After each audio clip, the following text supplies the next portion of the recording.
Ladies and gentlemen, welcome tonight.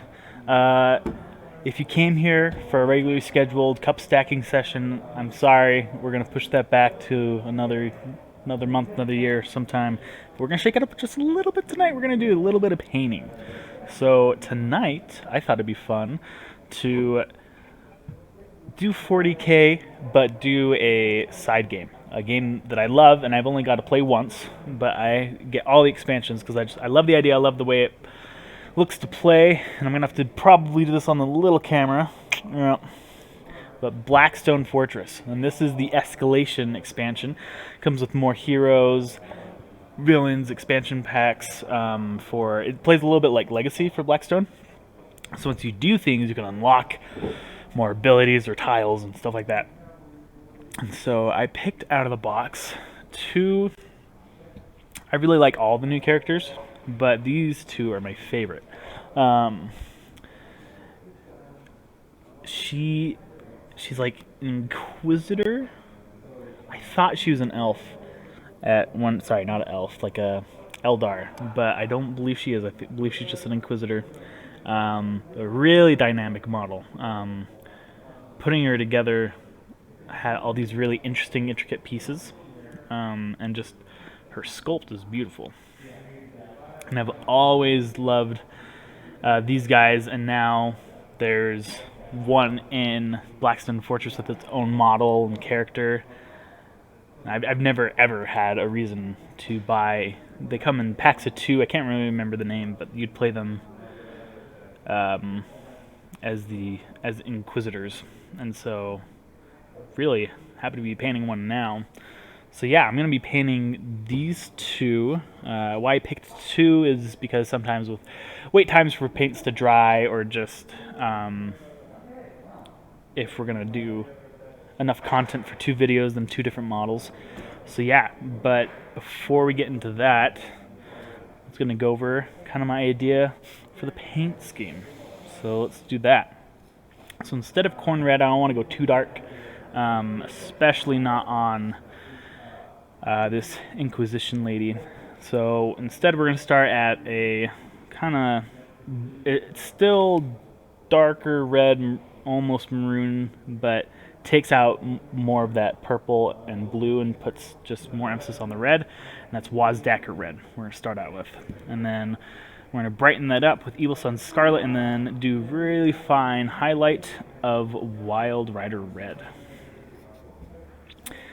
With all the colors and most of the metal, except for probably the silvers and irons, we're going to be using Agrax Earthshade. And then for anything else that we need that Agrax won't finish, we'll do some Nuln Oil.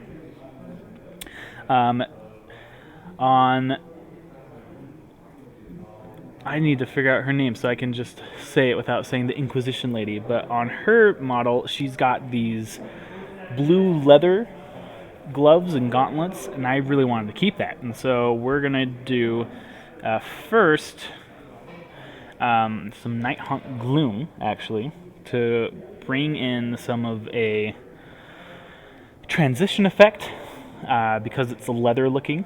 And then we're going to do a really heavy dry brush or highlight of just a muted blue like this to really, I want to keep that leather look, like it's worn, it's a muted, leather colors are usually muted colors, so we're going to go for a muted blue. She's got a little feather on top, and so for that we're going to go for a mixture of a light gray, a light blue, a white, and then also going to go barely in, probably for the recesses at the start, with that muted blue again to kind of bring the color scheme around together. They're not going to look similar though, because we're going to really go with the Temple Guard blue here and a Pallid Witch Flesh, really brighten that up, have a highlight on top of her head. I'm not sure if I'm going to, but there are some spots on both of these models that I thought it'd be cool to have kind of a gem look effect, but I didn't want to go for the green and red. I think that looks very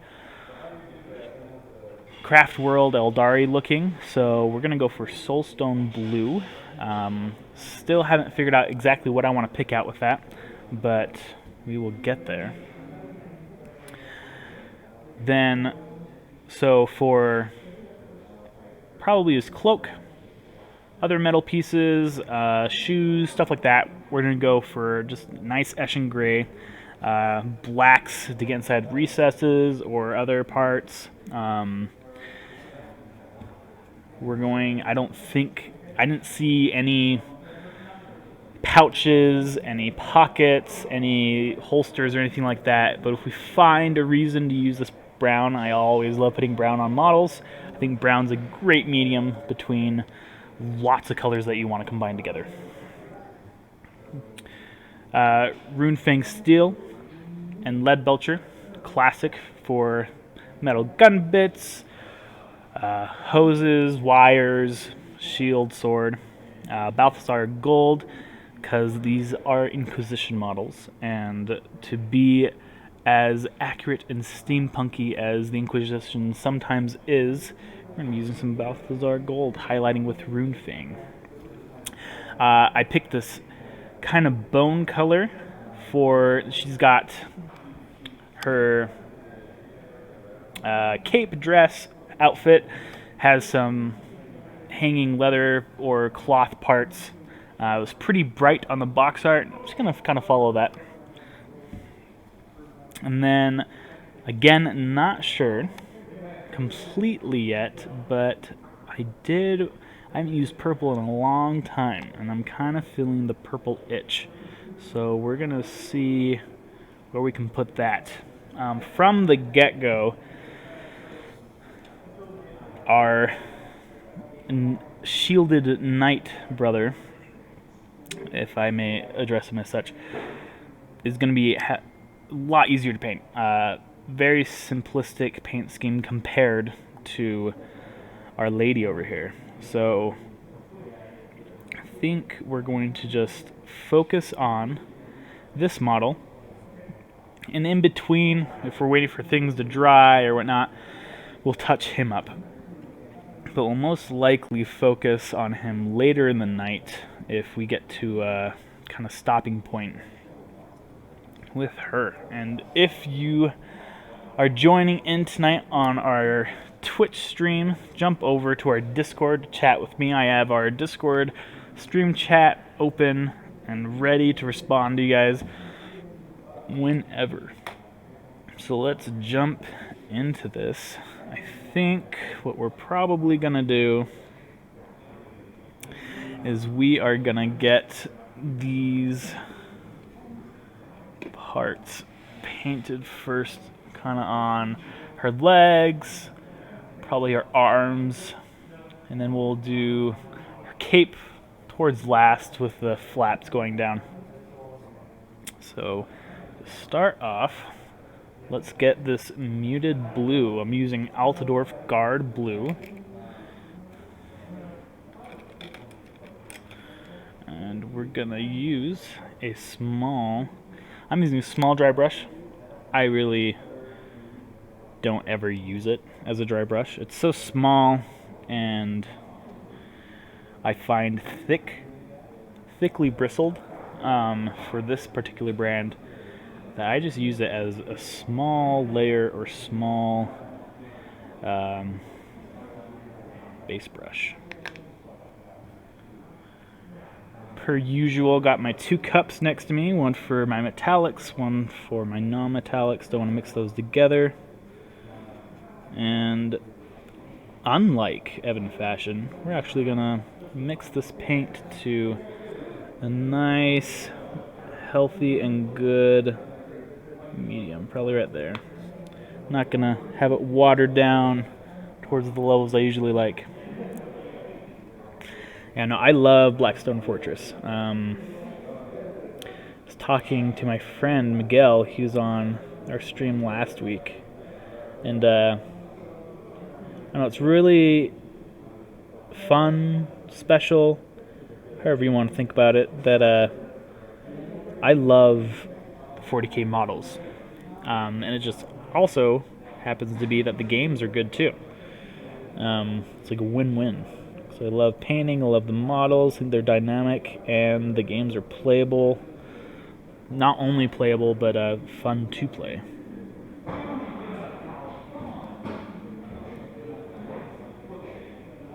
Yeah, right now we're just getting behind this leg piece. She's got like it's almost like a peg leg, except it's a little dagger sword on her leg there. That was kind of fun. Unrealistic if you ask me, but hey. When you are a super enhanced human working for the Inquisition, you can make it work.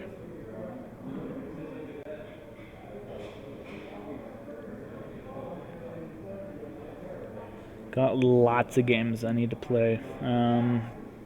Still haven't been able to reschedule that Armada game that we were supposed to play last week.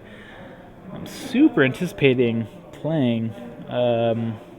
Really love the idea of Armada and how that game works out.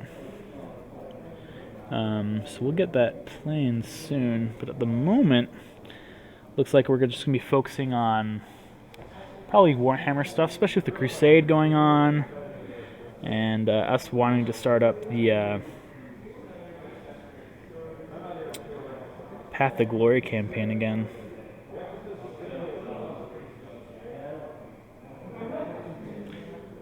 Timing's the issue. We got a lot of people who can't commit to Warcry and Crusade. So we're gonna kind of stagger the start times. Maybe stagger's not even the right word, due to how far out we're kind of planning on doing Path to Glory. I think I said Warcry previously. Path to Glory. Definitely Path to Glory.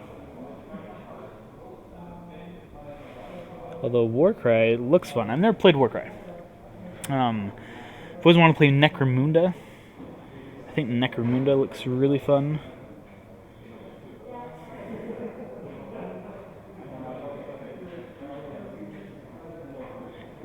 But I wanted to get into it. I bought 2 squads, gangs, and couldn't really get any matches in. I didn't get any matches in. Couldn't find people to play with, and then so I got out of it. And right when I did, we had a group start playing here. It's funny how the timing works.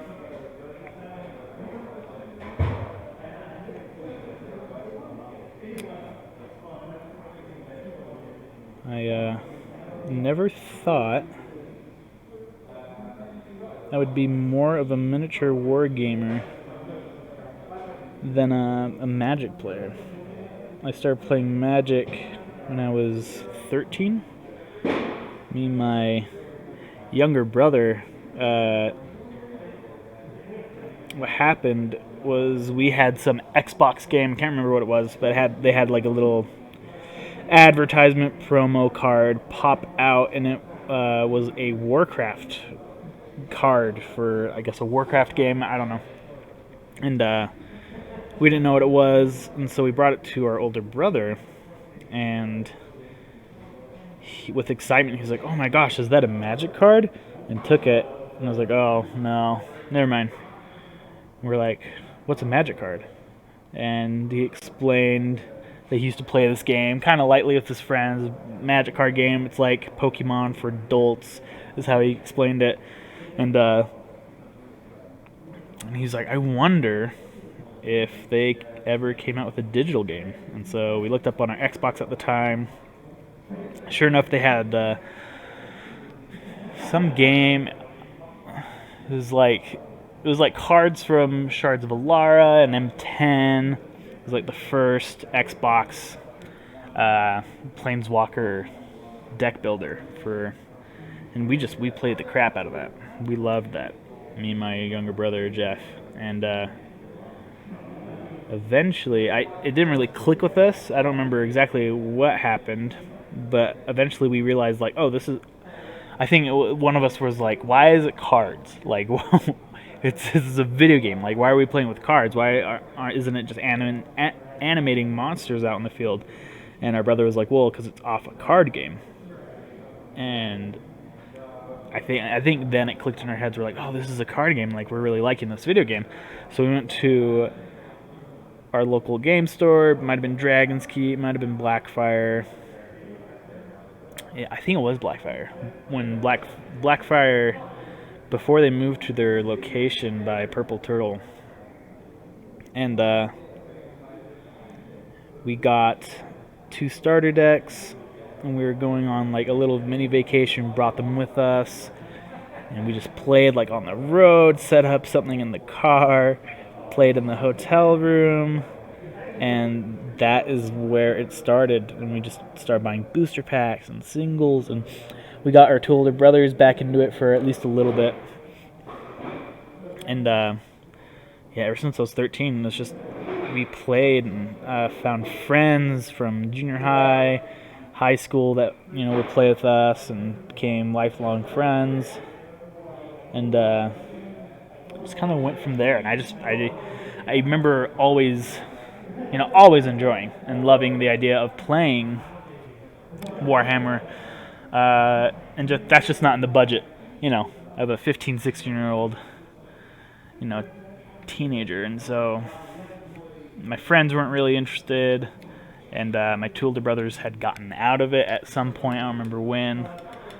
So I didn't really have anyone to play with. No one showed interest. I didn't know about like the Blackfire community. And I also don't think my parents would have appreciated me dropping all this money on a hobby that I didn't have, friends or family to play with. Random people at a shop.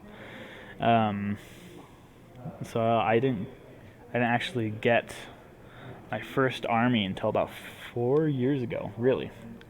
I painted some models beforehand, got hand-me-downs from a cousin, bought things from shops, eBay, really just like bits, and loved painting and playing around. We used to play with army guys growing up, all of us brothers, whether it was Star Wars Risk army pieces or plastic army men, dominoes, Playmobil, whatever, Legos.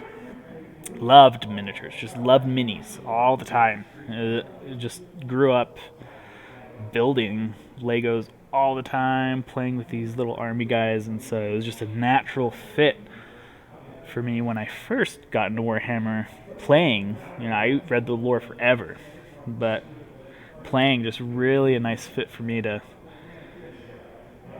just start and have not stopped, and I really don't think I'll ever stop. I love it. I think we're really lucky to have a great community like you guys, just helpful, friendly people who just really want to play to have fun. And there's a competitive scene, and it's a really healthy and good competitive scene, people wanting to help each other. It's just really, really lucky in the Valley.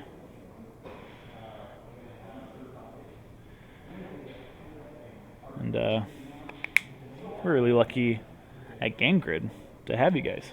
So thank you for making not only a good experience for us, but new players and just everyone in general. So thank you to you. This is made possible by viewers like you. But oh man, if I could only get my brothers back into Warhammer. I tried with my younger brother. I think he's interested, just not terribly interested. / his friends don't play, so it's only me. Which is totally understandable. I have another brother who just doesn't have time, Life hits, responsibilities, work, family. And then my other brother who is interested is in Alaska. Lots of brothers. He just doesn't have a reason to get into it. There's no one playing with him up in Alaska.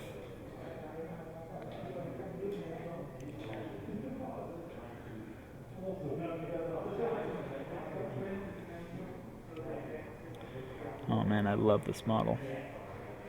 She's like reloading one of the guns there in her. It's flipped for you guys. For me, it's her left hand.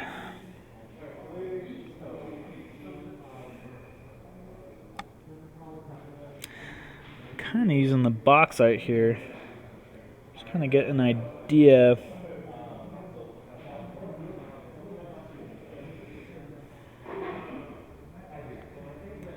It's funny. I don't know why this just got in my head. Oh, because I'm referencing the box art. I had this big problem growing up. Give a little context before I get into it. Of my mom was a painter. My dad is a bass professor, big wooden bass, like a violin, but a lot bigger. And so art in different medias and forms is really big for our family. So I had lots of encouragement to pursue my art interests. And for me, that was drawing and painting, like my mom. And I was obsessed with this idea of having my own art style. But before I could get there, I had to feel like, I was even producing good art, and I struggled with that all growing up, feeling like I was producing good stuff, good-looking stuff, and so what you have to do is you have to practice, and what you do to practice is you look at things that you want to copy, draw, emulate, and practice there. Looking at either art that inspires you, or going out to nature, drawing what you see, drawing your favorite sports car, whatever it is. And I struggled with this idea that it wasn't good unless it came from my head. It wasn't good, it wasn't worthwhile, it wasn't real. This idea that it had to be completely 100% original for my head.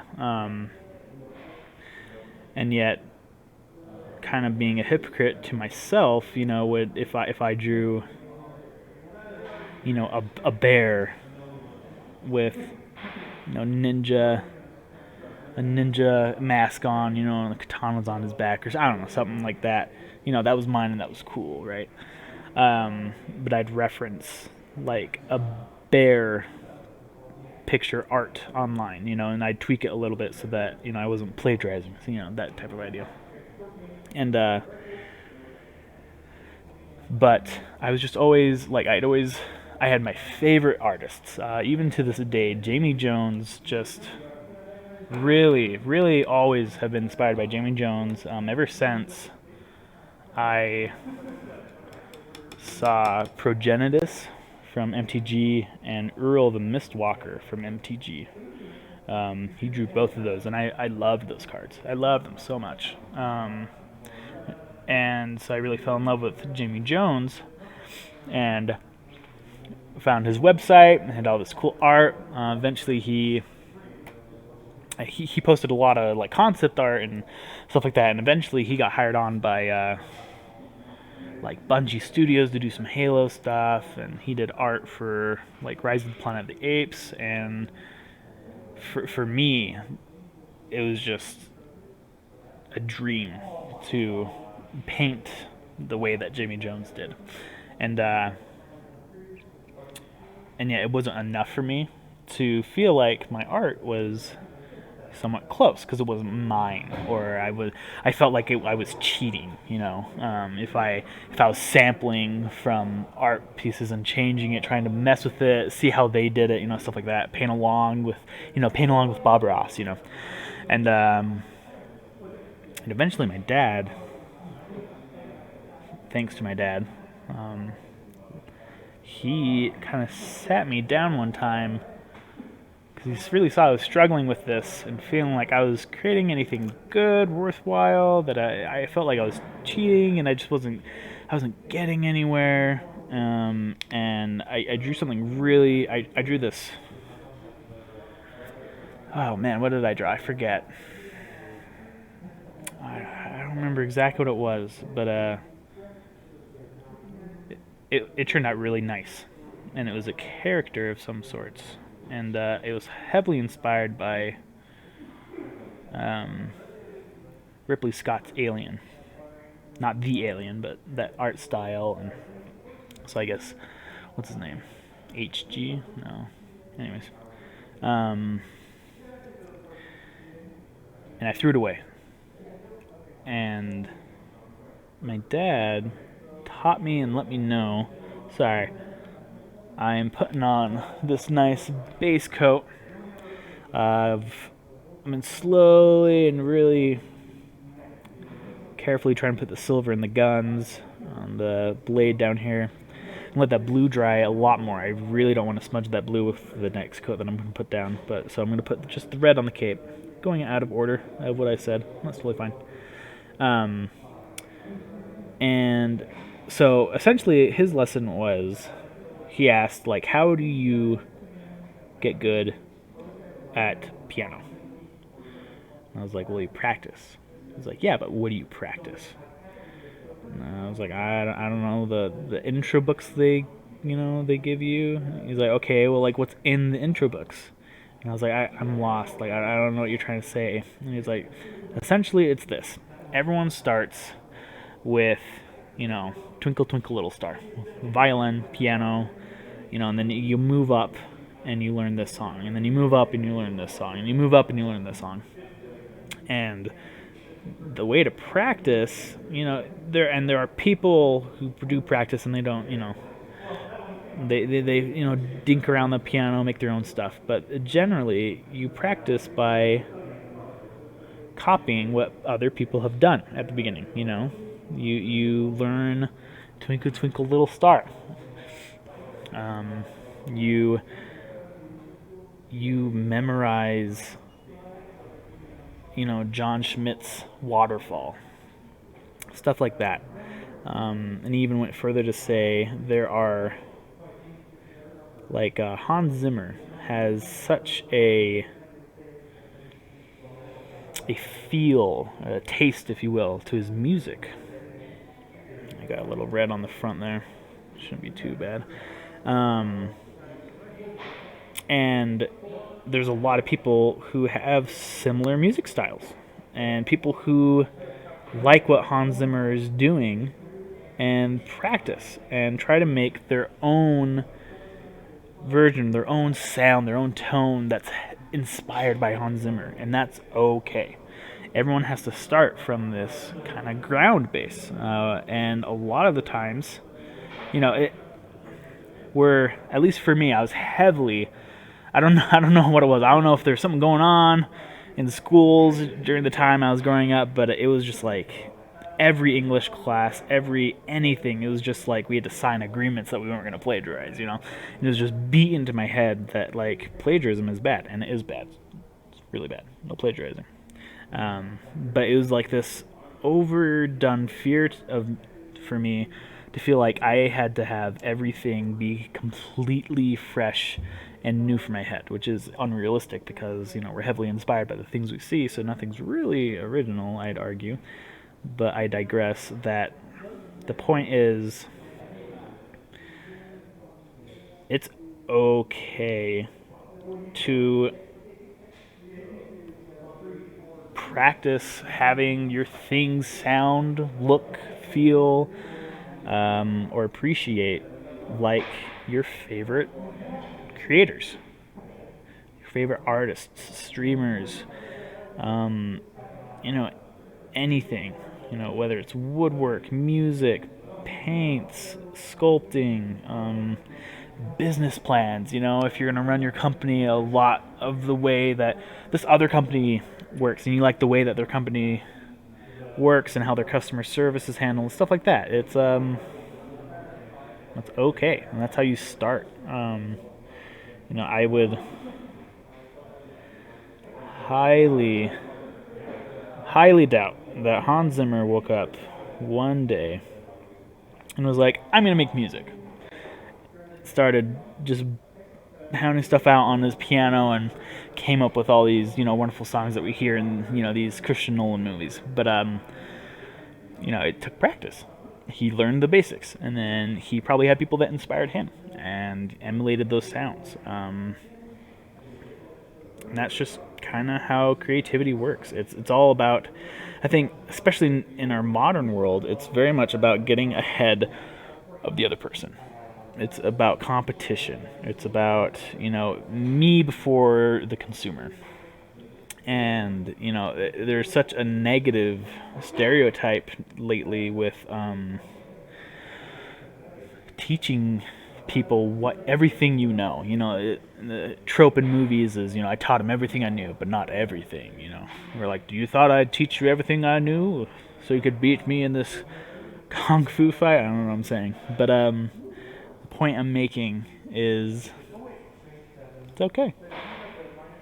Do you. If you like something and want to emulate that style, you should. It's going to make you better. If you think it looks good, then it does look good, right? Beauty's in the eye of the beholder. And eventually you'll find, your style, the way you do things. Or even, you are going to become a mixture of all the things that inspire you and all the things you've practiced.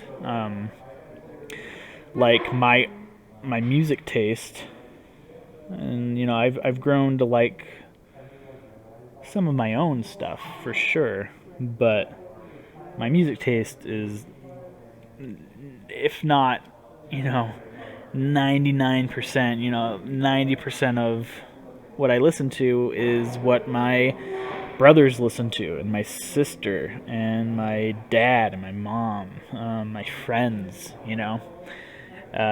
people that you enjoy being around. You start to enjoy what they enjoy and start to do what they do and like what they like. And it's the same for a lot of things in life. So don't get too worked up about it. I think it'd be a waste of your time, to be frank. Worry just makes double trouble. If it's going to be bad, it's going to be bad. Nothing you can do about it. But if you're going to worry about it, then, you're just causing yourself double the pain. And if you worry about something and it turns out to be nothing, then you cause yourself pain for no reason. I'm not saying don't plan for the future, and I'm not saying just to be, not care and just go with the flow. Not what I mean at all. What I mean is, don't worry so much. Grab a miniature, start painting. Relax. With that same vein of thought, an invitation? Yeah, right? Invitation. Invitation. Invitation? Roy, help me. Invitation? Right? You invite someone? Sometimes. To you all is, if you're having a hard time with this pandemic, and being maybe locked up or working from home, and it's not what you're used to. Maybe you don't have a job anymore, or maybe it's ruining your schedule and kind of what you're used to. One, you're not alone. Totally normal. And that's part of the invitation of, there's plenty of people who feel just like you and are struggling right now, whether it's emotionally, mentally, financially, in all sorts of ways. So if you're having a hard time, reach out to someone. Maybe it's family, friends. Go go help them so they can help you, or go struggle together. Be social. And also, if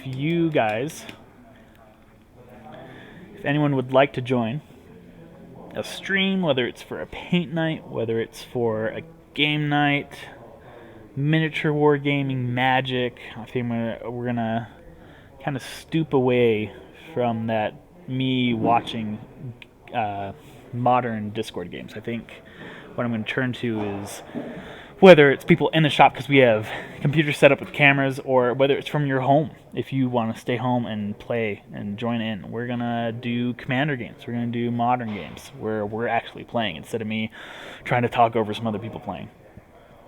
So if you're interested in that, let's do it. If you want to play a game I haven't played before, you guys really just need a friend, come in the game grid. Or, again, if you're stuck home, then let's play some Magic, or let's play some chess. Let's crack out a chessboard and we'll stream that. So really just an invitation of this streaming service. It's really for you guys. It's if Jordan really wanted to make this as successful and I'm trying to think it's like successful and interactive for people as possible, we'd have professional painters. We'd have all sorts of money put into just the best studio, and that's not what we're aiming for here. You got me. You're stuck with me. Haha.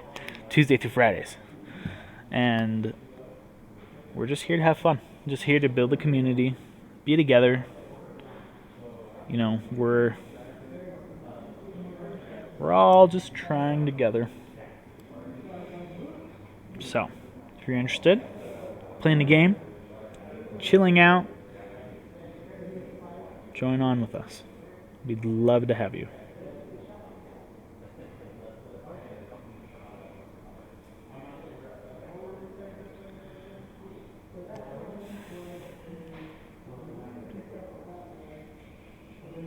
All right. Let's see.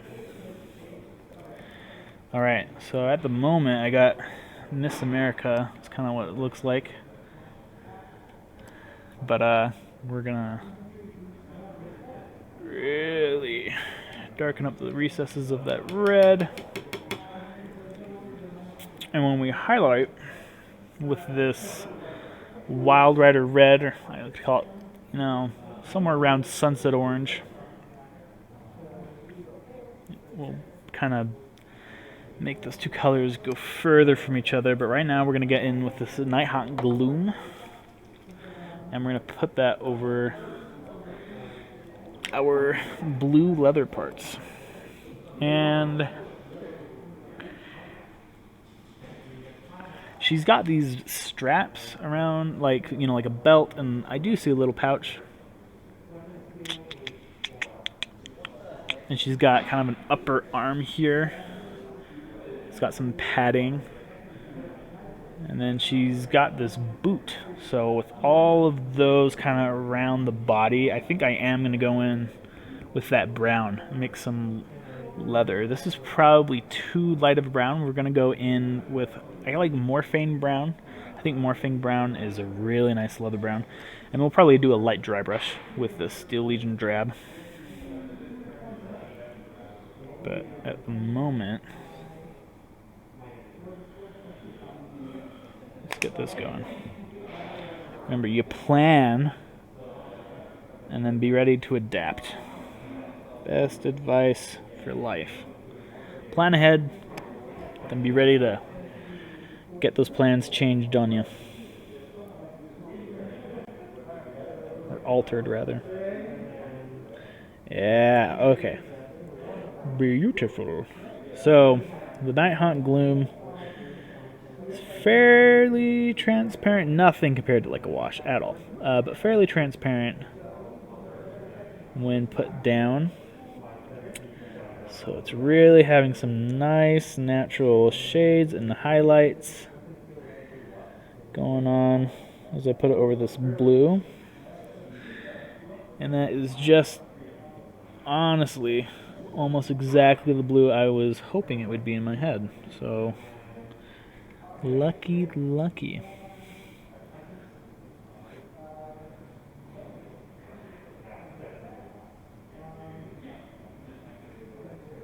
Yeah. All right. I'll probably put some more in the recesses down here. Yeah. Nighthaunt Gloom, it's in the name, was made for kind of either the capes or wispiness or ethereal of the Nighthaunt. And I've loved this technical paint so much that I try to find ways to implement it in other ways, because I don't play Nighthaunt. Painted that one model a few months back, which I actually still have yet to finish.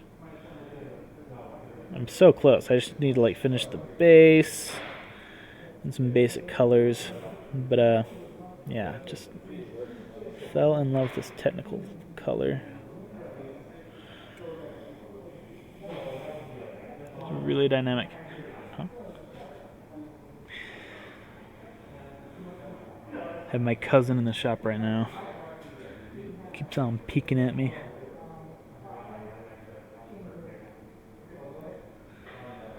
Alright. So I'm trying to... No, see, that's barely off camera. I gotta sit it. Let's see. I'm gonna turn this up just a little bit. Right there. That works. I'll try to hold the model a little lower though.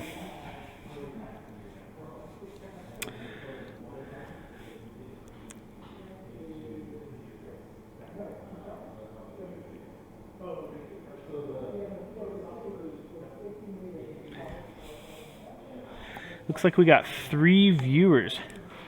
Let's see.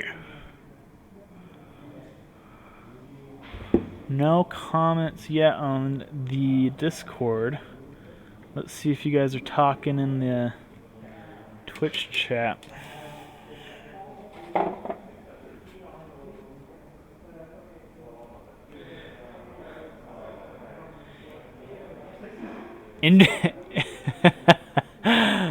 Invitation. Thank you. I think I was adding another N. It was just killing me.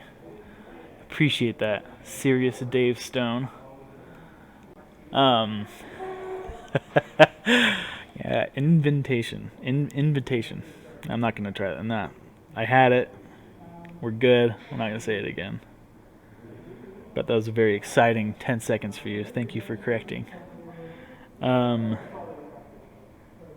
Yeah, I was rambling for at least 10 minutes, so I don't know when you guys came in, but thank you for joining. Right now we're doing some Blackstone Fortress models, because I love Blackstone Fortress and I want to play more. And I have one painted model, and that is just not acceptable. I was talking about growing up with kind of an artistic family, more or less, and just being very supported in my art endeavors and interests. I was really lucky that way. I know I've heard some stories from some friends, or I was in art school at BYU for, it was only a year actually. My fiance at the time was not too stoked about me becoming a freelance artist, so I switched my majors. But even just lots of fellow students, fellow peers, I guess, would talk about how they just didn't have the support and encouragement from their parents with art. Lots of doomsaying, and that it wasn't worthwhile, and that they should go into accounting. Not that accounting's bad. I actually wish that I did accounting, because I'm terrible at math. awful, so bad. I took algebra 3 times, twice in once in ninth grade, because it was pre-algebra, geometry, algebra. I don't know. Anyways, I took it like once in ninth grade, and then I had to like take an advanced algebra in 11th grade, and then I had to take algebra again because I didn't do too hot on my ACT in college. I don't know if you heard that. That was really big, though. That was a big crash. Luckily, Zach's on the job, so he'll get it good. Yeah, but terrible. Just awful at math. Unless it's like times tables, divide tables, addition, subtraction, then I'm actually really not too bad. Pretty quick. You might even say better than your calculator. Don't test me on that. I charge by the hour. But yeah, I've always wanted to do accounting. I don't know why I didn't. I think it's just because I hated math and I I don't want to take any more math classes. Just wanted to get it over with. I have no idea how I got here in the subject. I was talking about art school. Follow your dreams. I think that was the main message. Whatever those dreams may be. There's actually a fantastic, and I just barely saw this like last week. I'm going to put on some Balthazar Gold to maybe some of the guns. The gun, she has like cream color on her guns, which I think is super cool. Like they're like custom guns. I think I'm going to do it on this upper like kneecap thing, part of the knife leg, and also her face shield. We'll see. Even like the left side of her chest and abdomen. Wow, words tonight. So we're gonna go for that right now. But oh no. Well, you know what you sign up with when you watch me on stream. I don't even know what I was talking about. Jim Carrey. Just watched Jim Carrey have a graduation speech, and he was talking about how his father wanted to be a comedian, wanted to go into comedy and screenwriting, and decided against it, and decided to go into a quote-unquote safe job. And I think it was accounting, actually. I don't remember. And then he lost his job. And the supposedly safe job wasn't safe. And so Jim Carrey said that inspired him to go into comedy and to try and to go into acting, because if there's an unsurety that something's going to be safe or successful on either side of the coin, might as well pick your dream and go for what you want to do. Because if there's equal risk, or maybe not even equal, but just this idea of you could fail either way, might as well fail trying to get the thing you want to do. So there's a little heavy bearing inspirational speech there for you. And this Balthazar Gold is, I've been shaking it. It just might be sitting there for a while. It's pretty liquidy. I think all the alcohol is kind of seeped to the top. Let's see how it goes on. Looks like it's not faring too well, to be honest. Oof. Okay, let's see. This might be a dead pot. Yeah, for those on our Twitch stream, it's going to take me a long time to get to your comments. So if you want to talk to me, go over to our Discord. We have a stream chat in our painting section, and that's right next to me, so I'm checking that all the time. Will couldn't join us tonight, and our guest painter also had to bail tonight. So it's just me for tonight. Try to have a backup plan for you guys to have 2 people, but they both fell through, so not much I can do. But that's okay. We'll just have a more relaxing and toned down painting session tonight. How about that wind? It just almost blew my house over last night. I don't know about you guys. I was in Orem. It's really bad up here, that game grid. It just rattles our garage doors and our ceiling. It's weird to remind myself that we're in like a warehouse. That's where we set up shop, you know.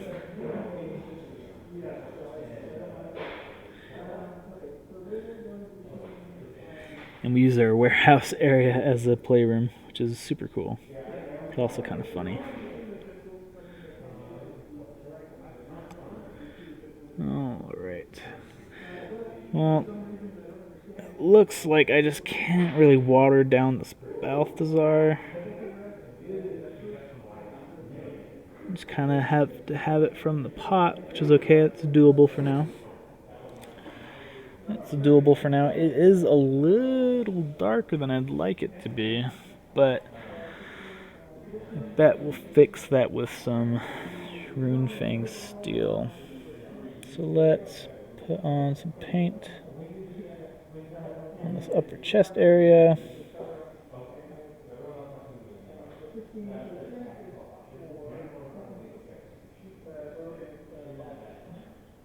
This little... She's kind of got this breastplate, but it's not covering the whole upper torso. Kind of a weird piece of armor.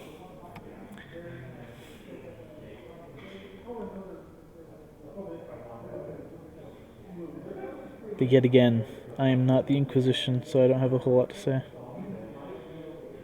What do I know? Alright. Kind of down here too. It's a really intricate model. I'm loving painting this. This is just honestly a treat. It's nothing wrong with Space Marines, but sometimes it can get very monotonous. And so kind of switching things up and painting something a little new, different, unique. Very fun.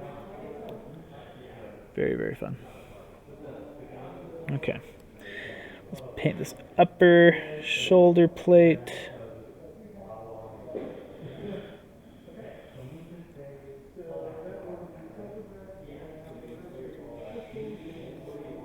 Okay.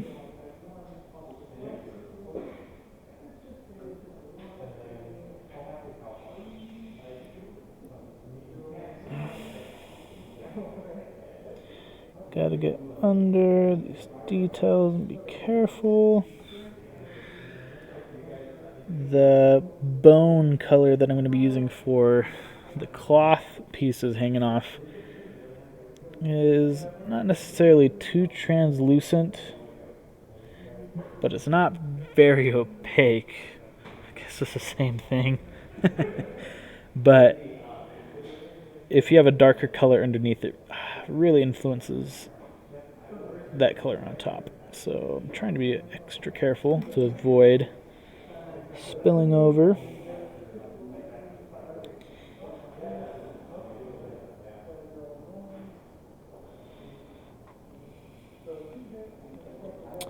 What are you guys doing at home? You guys painting?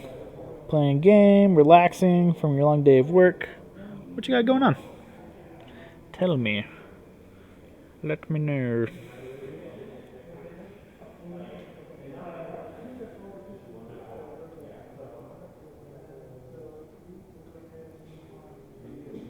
Also, this is not to say that I've had a complaint about one of our guests, because I haven't. But if at any point someone is offended, or how do I say this? If there is a complaint about a guest that we have on, we would rather have that complaint go spoken rather than, kept to yourselves. This is for you guys. We always strive to have clean, fun, and appropriate content for you guys. And we would hate for something to be unnoticed. So don't feel like you can't speak up. You definitely can. I want to make sure that this is a safe and fun environment for everyone. That's how we try to keep our Discord all the time. And we would like to do so likewise with not only the stream, but just in-store play and everything else that we do for Game Grid.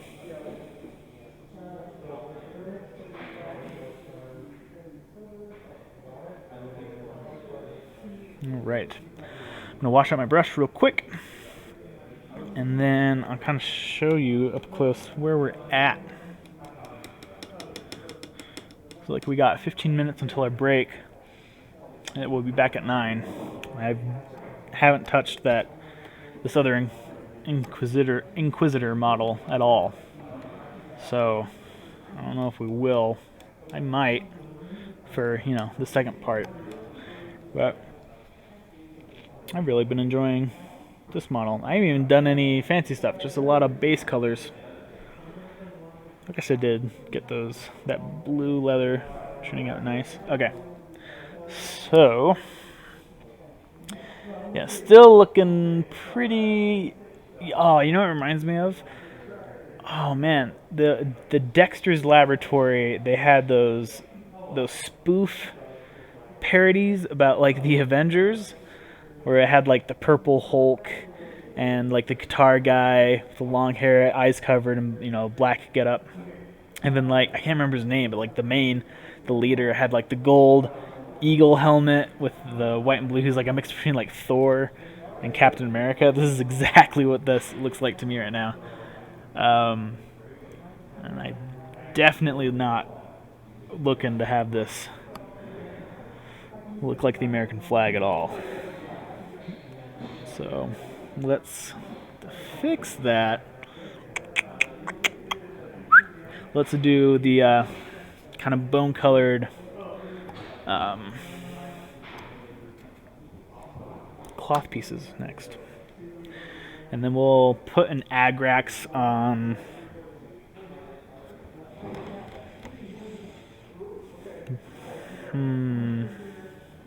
I actually don't know if we're going to do the bronze because it's just so dark right now. But we'll do an Agrax on this bone color to kind of not darken it, but to add kind of a tannish brown hue to it all.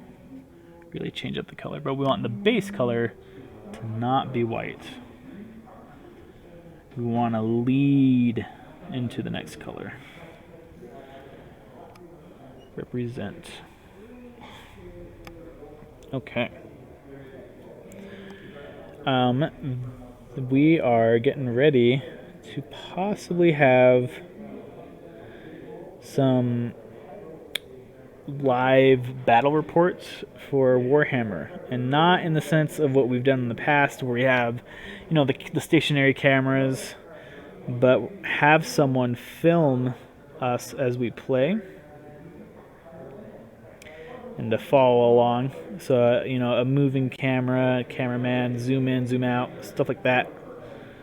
And we're gonna try one regardless, but let us know how interested you are in that type of material and content. Oof,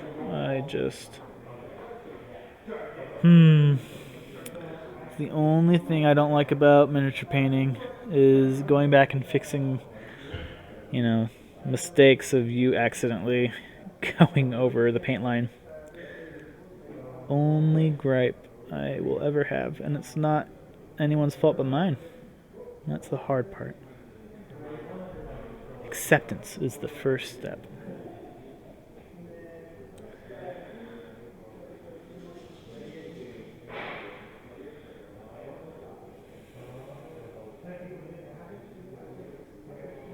All right. Just gonna get behind, even though no one would ever see behind that cloth. We're doing a thorough job here.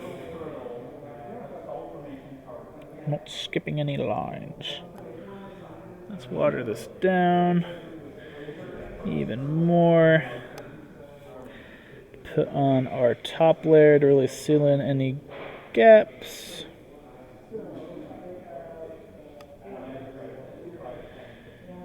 So I hate the wavy look sometimes acrylic paints can give off as they dry. And I found a good way to fix that is to put down a base layer and then with your next thin coat put on an even thinner coat. There are definitely times where this doesn't work, you know, like with paint that you really need a thick layer on so that the undercoat color doesn't show through. But with something like this, I'm just trying to get rid of the texture because the color's already going to be there. I mean, it does add color, luckily, but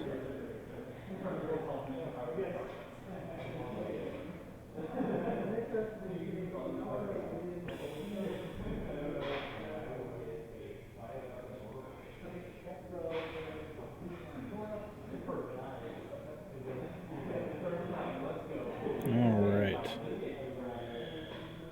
Let's see.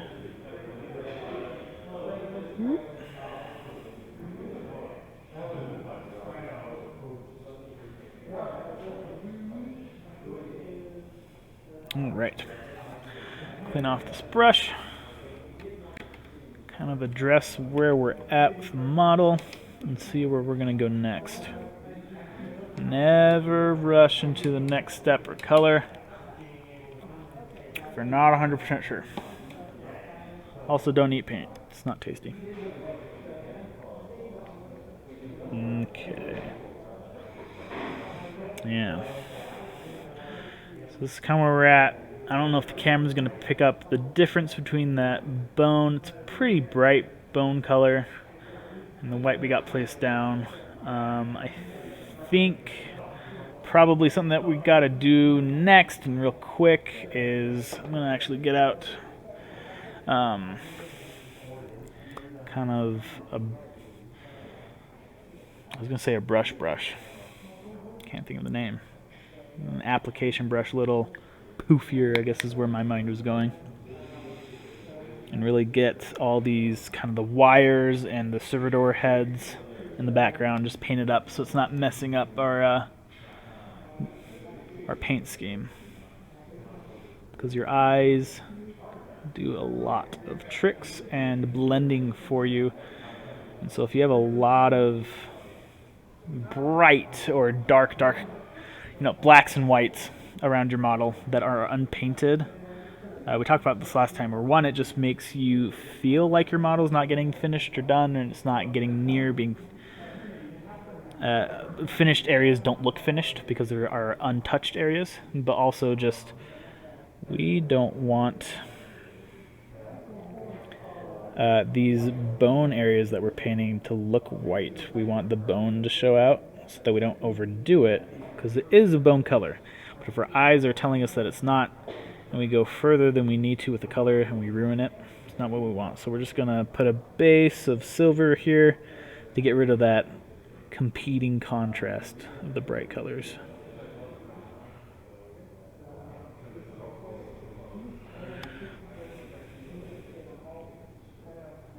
Yeah, just like that. And we can go back and tone this up, make it different if we want. Have the silver act as a base color, which is totally fine. So that's probably what I'm going to be doing anyways. The nice thing about like a lead belcher or silvers are you can definitely have it be a recess color. It looks just fine. It's all about building the story, right? The story for each model we're painting. And I think there's pieces missing to this. Did I mess up?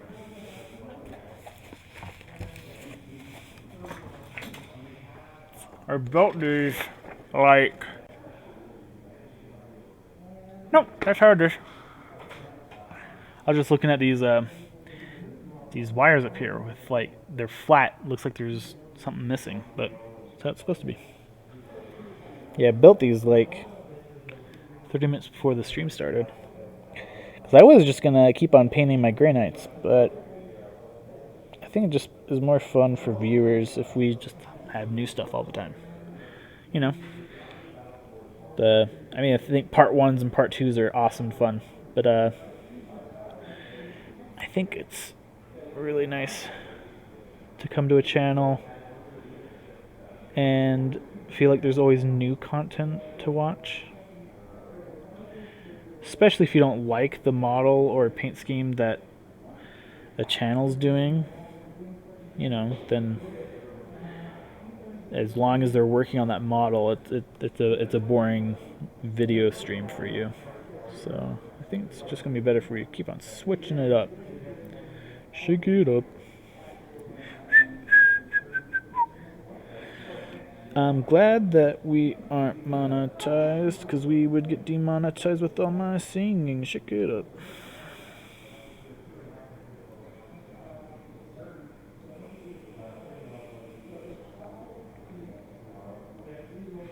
Alright. I am very much disliking these wires. It's all the little rivets. But it sure does add a lot of detail to the model.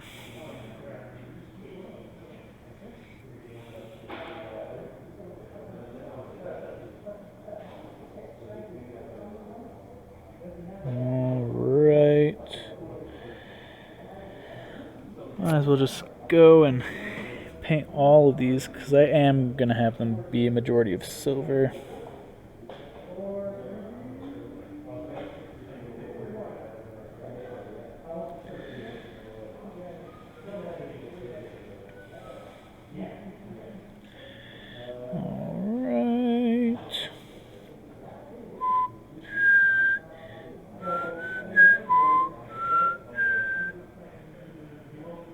Name that movie.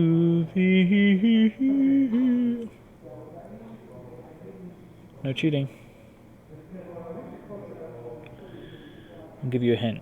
Me and my siblings grew up on John Williams music. My dad loved John Williams. There's like a CD we had. I don't know if it was his greatest hits, because there's a different greatest hits CD that we had at a workplace, and didn't have any of the songs that my dad had.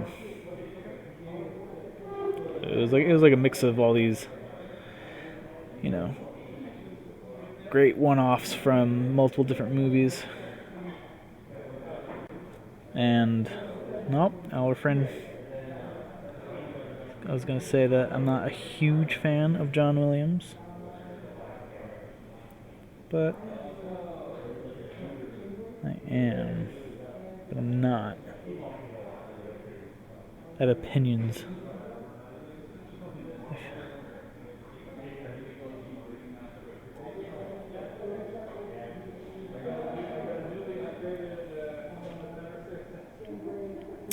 Alright, that took a little longer than I would have hoped, but I was hoping to kind of do something before, like do something more on the actual paint scheme of the model before our break, but it looks like this is kind of where we're going to stop in a moment. That's okay. Hopefully though, this kind of shows truer our paint scheme that we're going for. Let's see, let's wash off this brush, and then we'll kind of address it. Ooh, actually, if we have If we have a few minutes, I actually just might quickly put on the Agrax on the cloth bits. Really, really, really thin color of Agrax. Okay, let's see. Does that look better? It sure does. Look at that tan. That is quite yellow cream on the camera. That is not... Man, this is only making it look like more... like Civil War era style. America. Didn't really fix that. Oh well. We'll get it fixed. We'll start making it look more... I don't know if we will actually.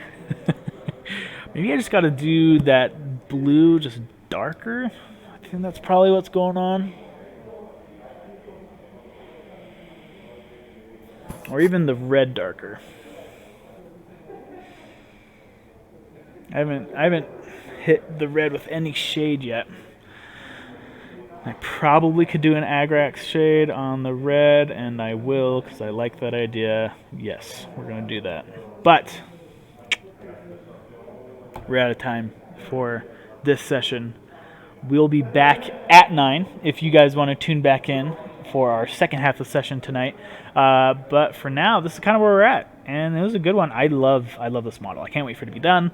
I can't wait to finish all these awesome models. These are just 2 of the 5 newer playable character models for Blackstone Fortress. The original one comes with, I think, 7. Just all fantastic models. Really great game as well. But yeah, we'll be back soon. So thanks for joining.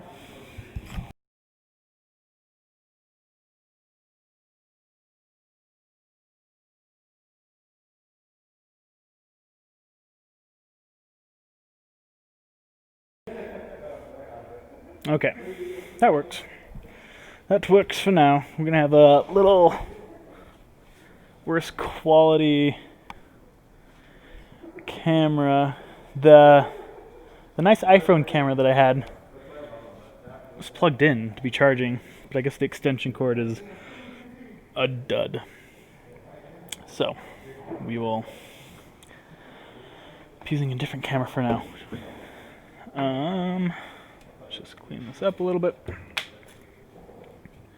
Okay, well, with the reduced time, starting a little later, and also I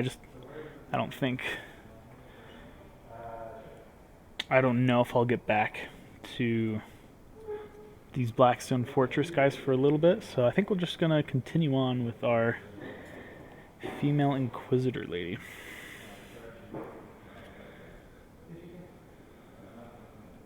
So, thank you for joining.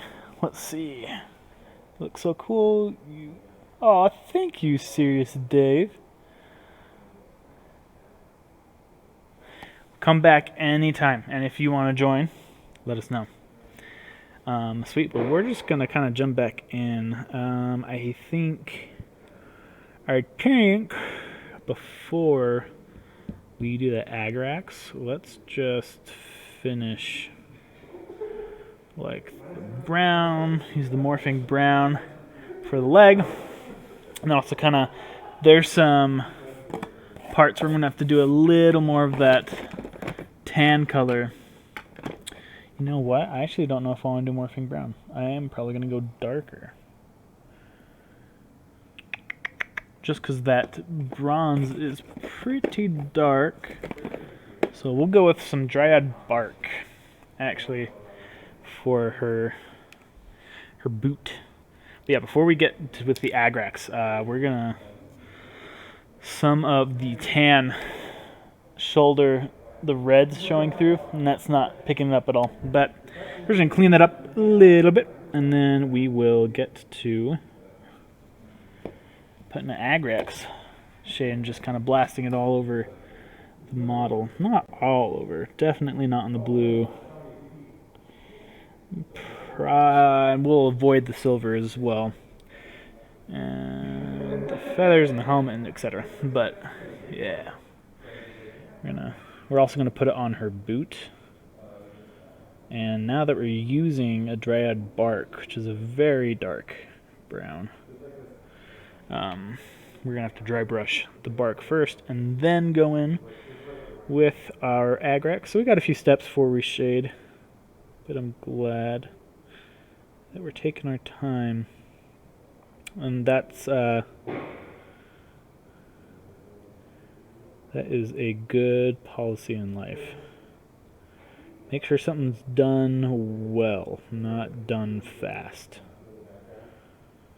And at the same token, we're looking for finished, not perfect. So mix those two life lessons together, and I think you'll find a lot of relaxation and happiness. I sure have.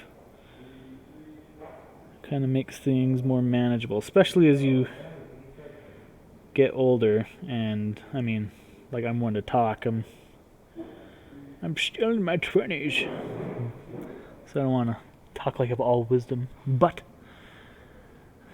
you just slowly get more responsibilities upon responsibilities, and I know more are going to come. So I'm glad that I have had some good mentors teach me about just getting things done, but not worrying too much. Relax. Get it done. Get it finished. But where effort is needed, place it. And where it's not, if you can give it, awesome. And if not, you're not a bad person. Life happens and there's a lot we gotta do every day. And everyone's obligations and daily, restraints are different. So give each other a break as well. I know, this is just typical teenage behavior, every family, every kid goes through this, but you kind of start, and not consciously, it's very subconscious, but kind of expecting more out of your parents a little bit. Kind of mad that they can't show up to something, or that they can't drive you somewhere, or they won't let you do something. And I think we forget just how many responsibilities are placed on us in this life, kind of as we go forward.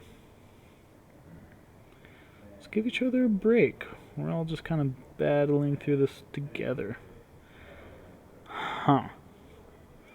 I really like the idea of, so right now she kind of looks porcelain, statue, maybe even like marbled. Thinking about keeping that on her face. Maybe adding just the slightest hint of an agrax shade, like on her lips and ear, and kind of on the sides where the cloth meets. Kind of letting the story of the model tell itself. Maybe it's that way when you go in and fix up some spots of some watered out things that evaporated or dried out without paint there. Actually, are going to use corn red for this one, just to get in there, because they're usually in the recesses. So it'll be nice to have a little bit darker contrast. But yeah, we'll have the model tell its story all by itself.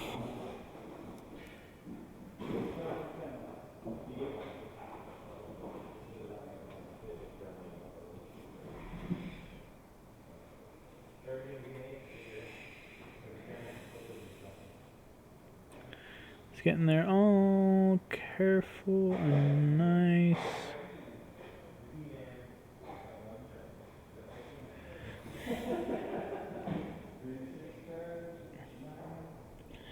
I get my face real close to my models, and I work, which I think is normal, but usually sometimes I bring it up to my face, so that's what I'm used to. I have to remember that there's a camera that I'm supposed to be showing the models off to. Let's clean up this back area a little bit. Got some silver there. Kind of some silver on the cape as well. The girder.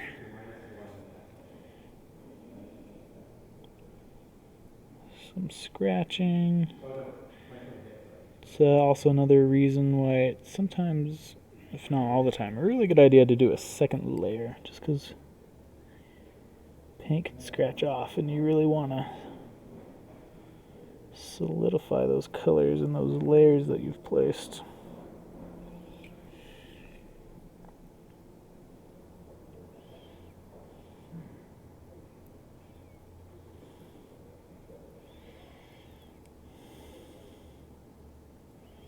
Yeah, there we go.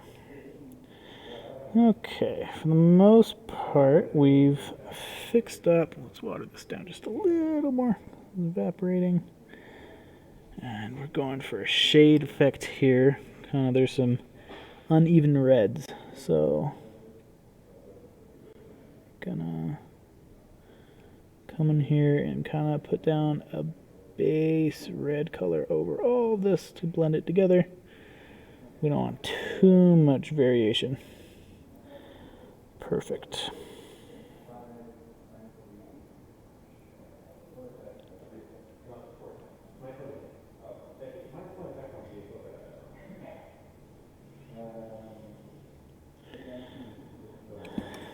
Ooh. Don't drop the model. Okay, just kind of looking for any spots before we move on from red.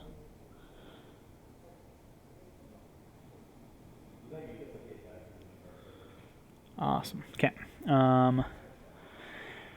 Also got I want to darken up that blue. So what I think I'm gonna do. Let's see. I don't want to add a non-blue color to the Night Haunt Gloom because it's already pretty grayed down. But I'm fairly certain that I haven't used a darker blue since painting Night Lords. I might, funnily enough, use a Colia green shade. And that is what I'm going to do. Okay, yep. So we're actually not going to go in with a Night Haunt Gloom. We're going to get our, not flat brush, but our layer brush. We're going to get some Colia green shade. It's very much a tealer color. Yeah. It reminds me a lot of kind of a vibrant space wolf color in a way, depending on what you use it on. It's this nice, deep sea foam, not very bright. And placing over this blue, I think actually might give us the effect we want, where it's going to darken it, but also change this blue enough to where it's not looking like the red, white, blue of America. So I'm going to put a Colia green shade all over these gloves that she's wearing.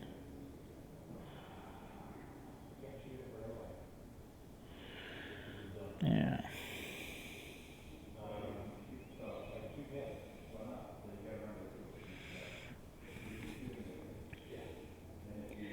And on her pants, make them look less like jeans. And I think that is pretty much the effect we're going for. We'll see how it looks when it dries. But a lot can be said and done after you put a shade on a color. It just makes the model stand more dynamic and independent of its other colors that you got going on. Ooh, picked up some red on accident. Let's brush that out.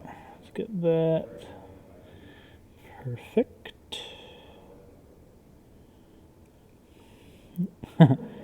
That little perfect noise that I made remind me of Kid Histories, if you ever watched those growing up. The oceanography. Oceanology or something.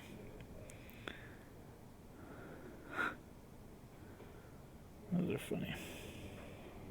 Speaking of YouTube, forever and always, thank you, Roy, for all the time and effort you put into making these videos presentable, fun to watch, just all the work you're putting in. Really appreciate it.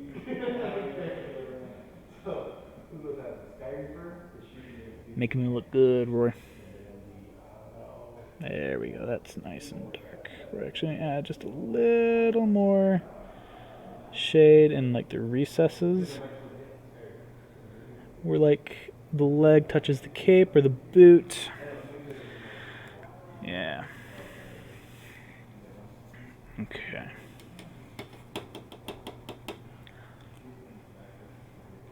Let's see a little progress.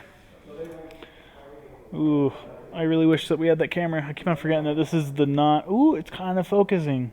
Okay, sweet. Well, look at that darker blue we got. I think that's a lot better. And we're gonna tone down that tan cloth color with an Agrax. Probably highlight it, edge highlight it, not dry brush, with Celestia Gray to even further taking away, trying to get the yellow, orange, brown colors out of the tan, making it look more muted gray with just a little bit of pigment.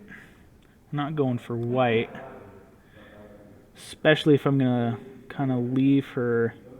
Ooh, dang it, I mixed. Note to set her. I'm gonna switch out my fake paint palette. So I got some colors that are still a little wet, mixed in that flayed one flesh with some green. It's not what we're going for.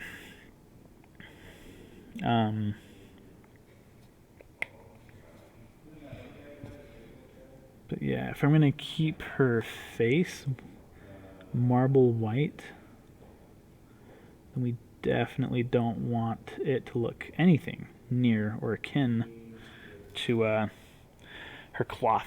Because one, that's just gonna look confusing and messy.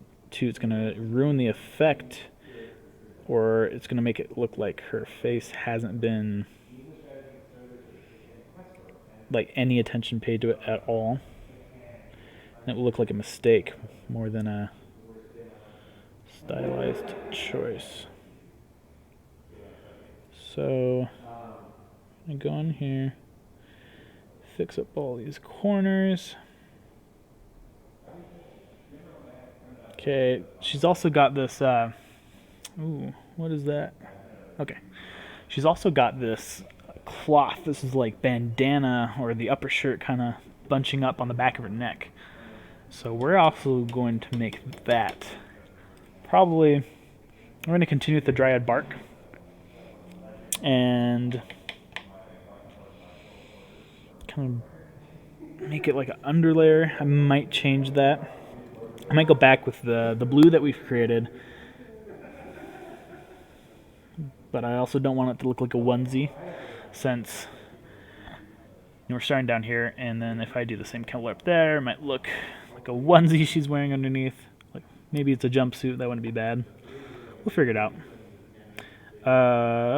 Or I could do what it's probably supposed to be, and the red of her cape body. So we'll do that. We'll do that right now, actually, because we don't want to get too behind. We don't want to put the Agrax on, put the red down, and accidentally get the red on the cloth bit, and then have to redo everything. So let's just deal with this right now. We'll mix this together. Throw out the brush, get our thin detail brush. And just working through problems as they come up. Just really carefully getting there with this red. We're not too interested in creating too much detail with this color, so we're just going to go for this corn red right from the get-go. Getting pretty dark. Really carefully put this in here. So I don't want to redo any of these colors again.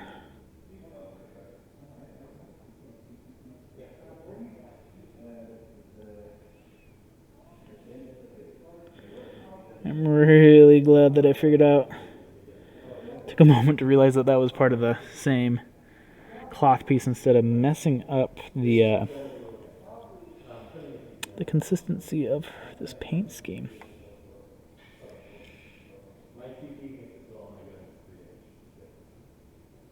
All right, nice, perfection.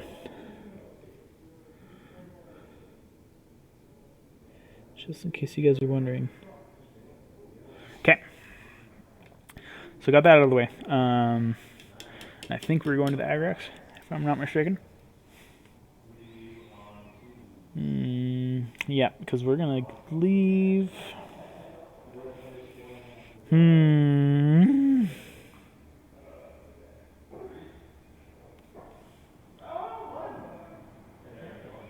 Nah, we gotta clean up this bronze.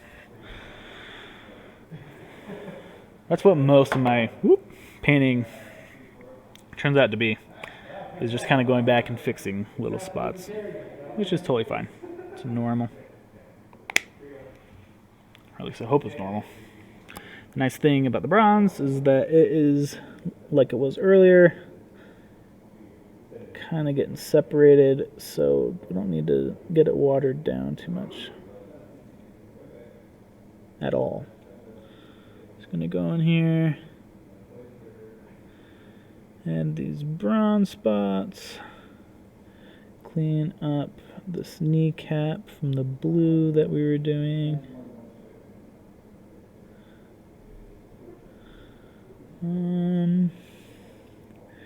Anything else? Yeah, okay.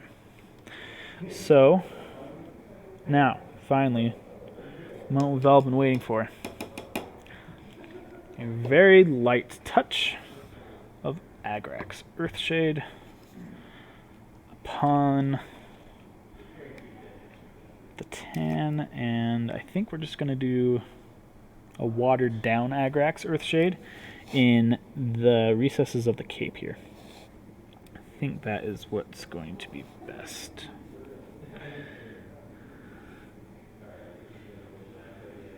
So we really don't need that much, because we don't want to lay it on too thick on the cloth. We're just going to go like that, about as much as you'd expect in a dry brush, and just apply it to all of this tan cloth area. And then if we need more, we will get more, and probably try to make some ripples and 3D effect, because it is cloth, it's not metal. It's not going to be a stagnant color all the way through. You know, there's going to be different shades from gunk, you know, wear and tear, weather, time, not being washed, you know, how it's folded, how it's creased, all that good stuff.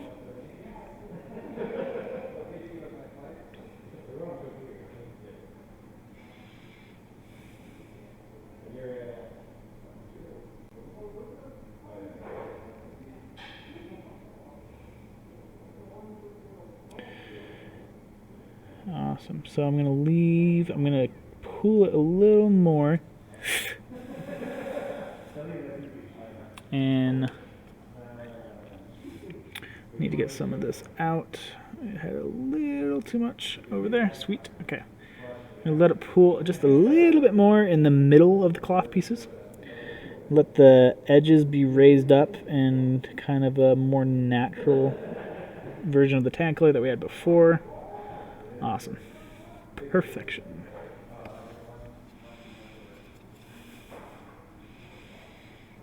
Let's see how this turned out.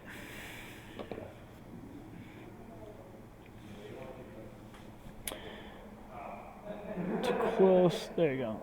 Yeah, really darkened up. So now it's not too stark and bright, and it is not competing for those bright white colors like her face and the gun barrels. The gun barrels, I think...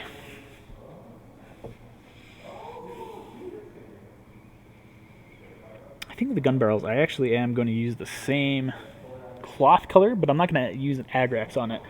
And instead, I'm going to heavily edge highlight it with a Celestial Gray.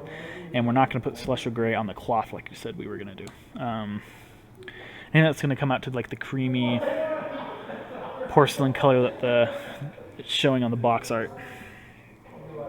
So yeah, we're actually not going to, we're going to use, so these pistols are fairly small.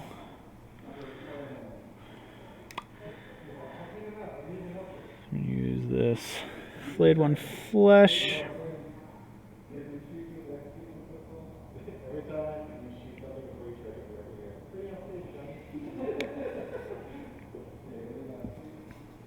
Right. On the fingernail. Make sure we don't have too much. And let's do it. Very slowly and lightly. My least favorite brush to paint with is a detail brush. And that's not to say I don't like detail brushes, I just don't like the process. It's very slow. There's not a whole lot of paint you can backload into the bristles. It dries out very quickly. It's just everything about it feels a little more like a chore than I'd like it to be. And that's mostly my perspective that I need to change. But nevertheless, that's how I feel.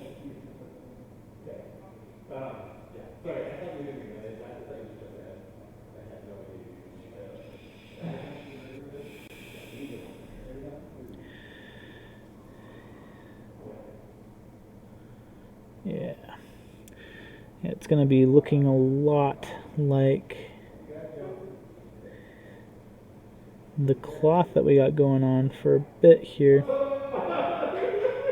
And that's okay. We're just looking mostly for this to be like the recess color, the shade, if you will, and then the white that we're going to go back on top. Bring it out. We could have just used the primer light white color that we had.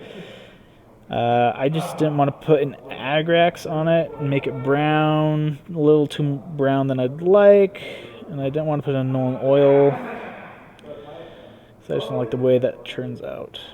So instead, we're going to go for a two-parter here and create a pigmented recess with a cream rather than a darker shade recess.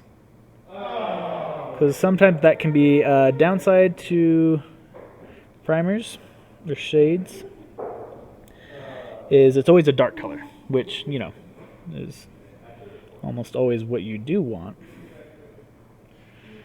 But instances like this, we don't want a shade too dark for our bright color. We don't want too much contrast. You know, these are polished, brand new Colt pistols, whatever these guys are. So we want some shade, yes, but we don't want it to be too dark.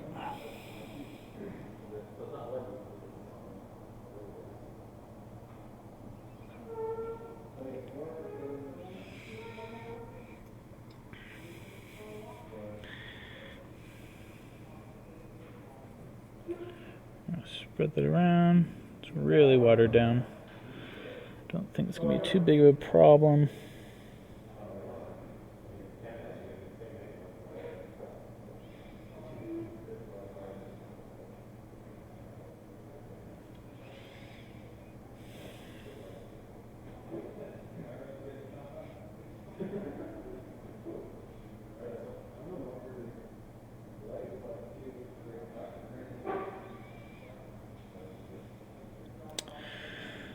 Well, it was too much of a problem. It is way too watered down, but we'll go back in with more pigmented layer in just a second. It's doing okay at the moment, but we'll just wash this out real quick. Get a glob and go. I hate mixing with a detail brush, and I'm pretty sure you shouldn't anyways, just because it's so thin. You ruin the bristles by mixing too hard, too much. So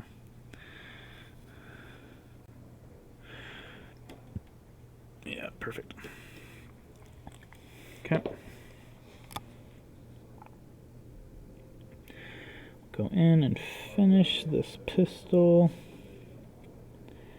and we'll get in with the real colors.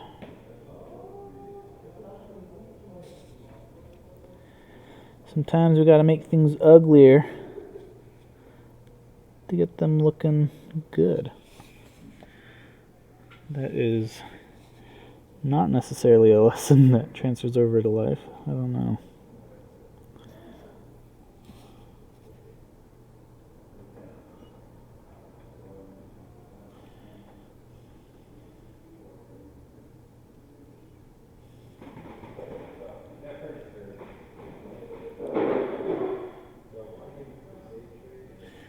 Game Grid Ghost is angry tonight. That wind is just blowing.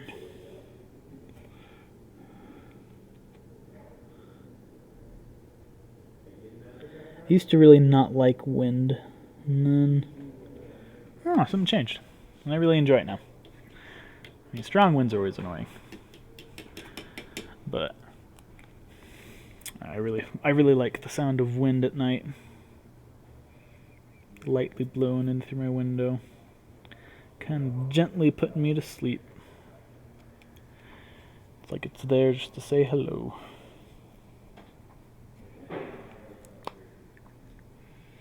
We're just gonna get a little bit of this, just a little bit of the silver, and we'll go in, just kind of clean up that barrel. So gunslinger is only as good as their slinging guns. Gotta keep those tip-top shape.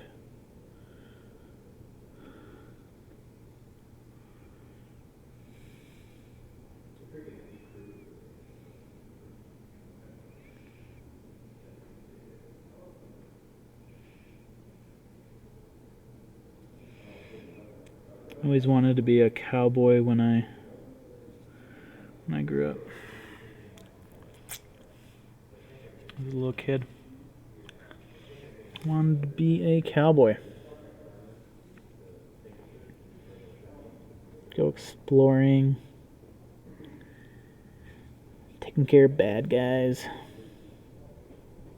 I was really a fan of Silverado growing up. My dad showed me Silverado pretty early on. I loved that movie. Just really liked that movie a lot. Okay, no need to show off these pistols because not anywhere where I want them to be. We're gonna wait for that that highlight with slush gray, but we don't want to mix, so we're gonna wait for that to dry. So instead, we're actually I want to put on that Hagrax onto the cape. Just to be perfectly sure, I'm going to thin this out, kind of do a line through the dried red that we have on the palette,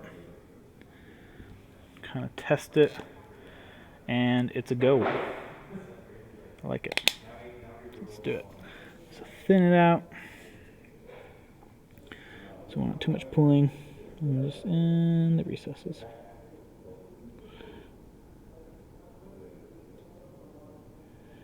You can always pull out a shade with a dry brush, and I don't mean the technique dry brush, but I mean a brush that has dry bristles. If you have too much pooling, just go in there with a dried out brush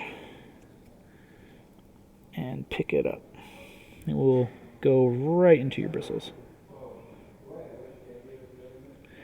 And actually, I kind of liking this a lot, so I'm really going to apply up in the belt area. We already ran out. So I'm just going to keep this here, actually.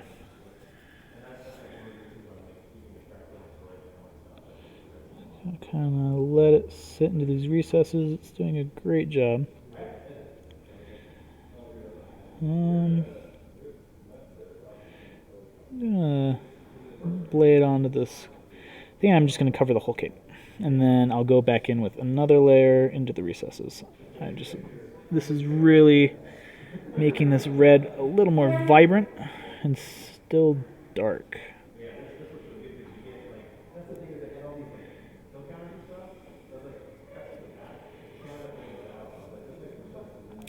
And she does actually have these details on the inside of her cape.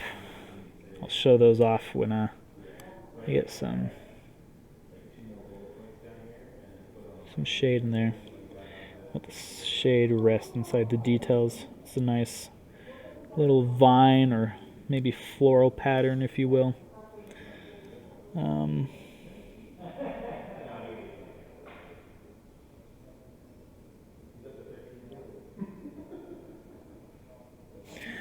And I know we said we wouldn't. We're just going to put a tiny, just a little bit of shade into these bronze areas where there's a design to bring out that design.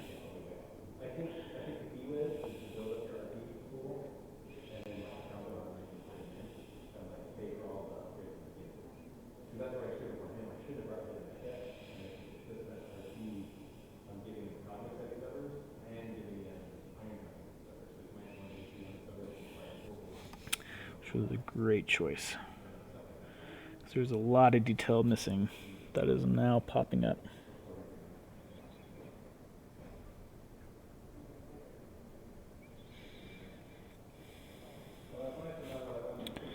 Do some on the back side here. I'm still going to avoid covering the hole with this Agrax.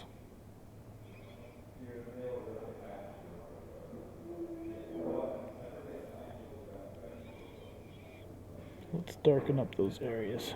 Okay. Kind of wash this out. And then just get a little bit, not too weird about it not being all the way dry yet. Dries pretty quickly, especially when you do a thin coat of a wash. And just kind of put a little more in the recesses of this cape. Let it dry dark. A little darker, rather.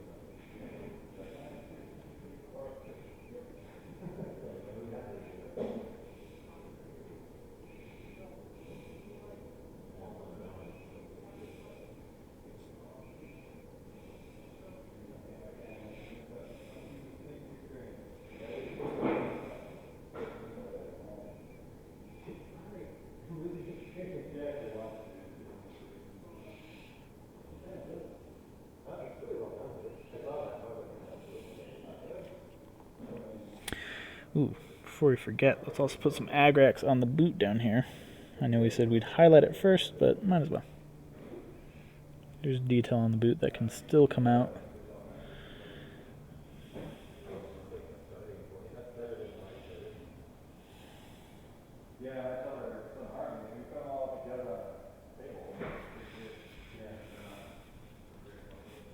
Let's close this so I don't spill.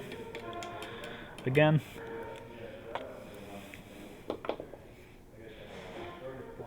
Alright. See this? Here, let's get this out of the way just so it has nothing else to focus on except for this model. Still a little American Legionnaire going on, but we can darken it down even more.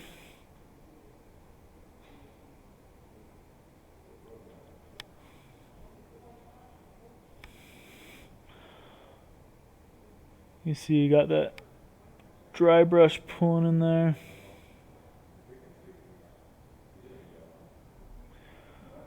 We'll brighten up those guns eventually.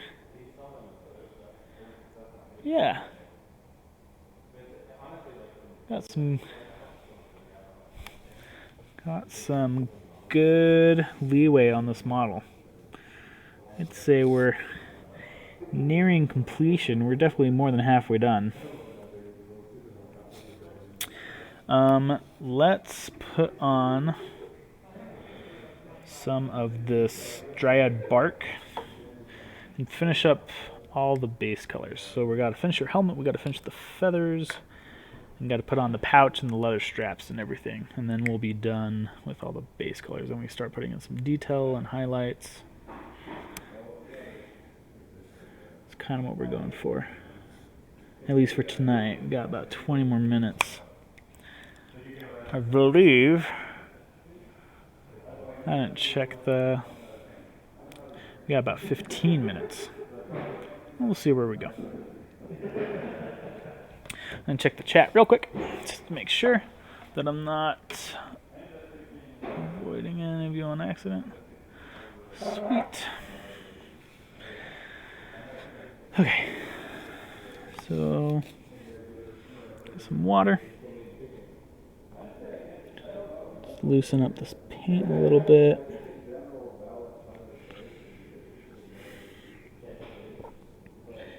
And we'll kind of get into these nice detailed areas.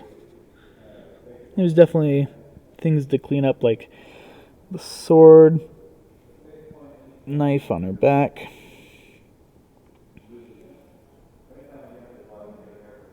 Shimtar, maybe.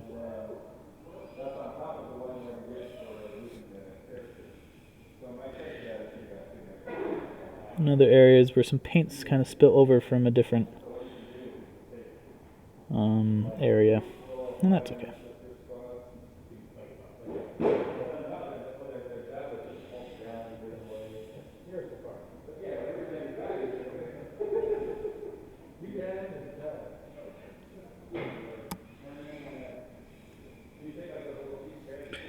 Tell you what, though, I am excited for. I just got a confirmation from Chris that we're going to be doing the command set soon. With Chris is going to be doing all the Imperial and Necron models, so make sure to tune in for those. Chris is a great painter, and then I'm going to be doing all the terrain, so that's going to be exciting. I'm very excited for that. Got another box in today.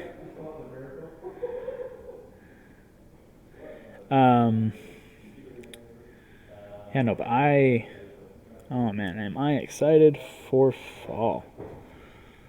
I've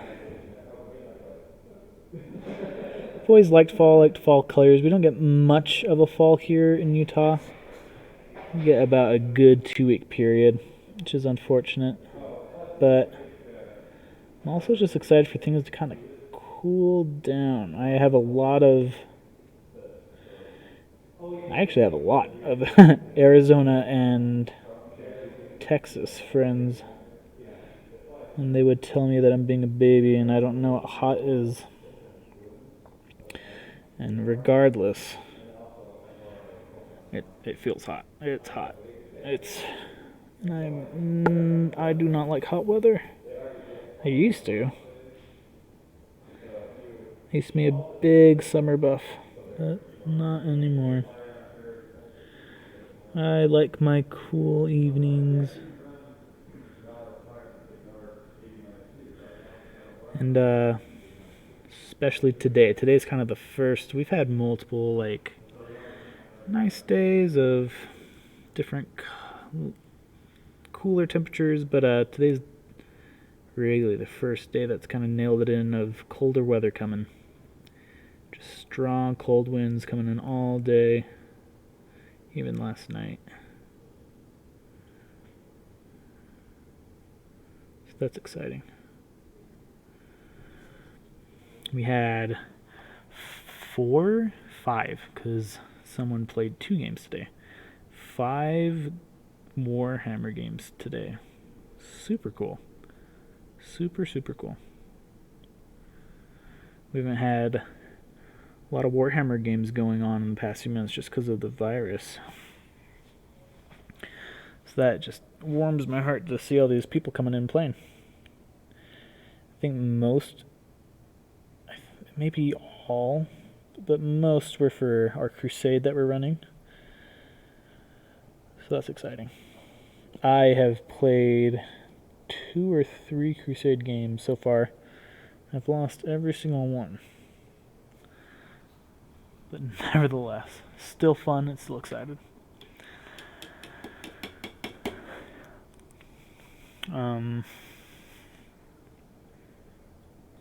Let's see. Let's get a new detail brush here. I am not good at treating my detail brushes very great, because detail brushes need a lot of upkeep. You just gotta...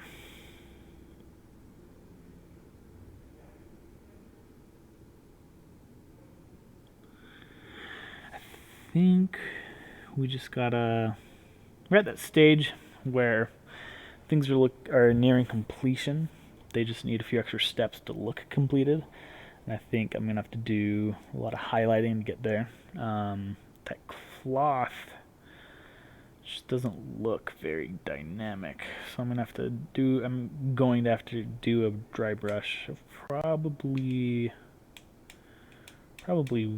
pallid witch flesh. And I want to do that right now because I'm very interested in seeing how that turns out.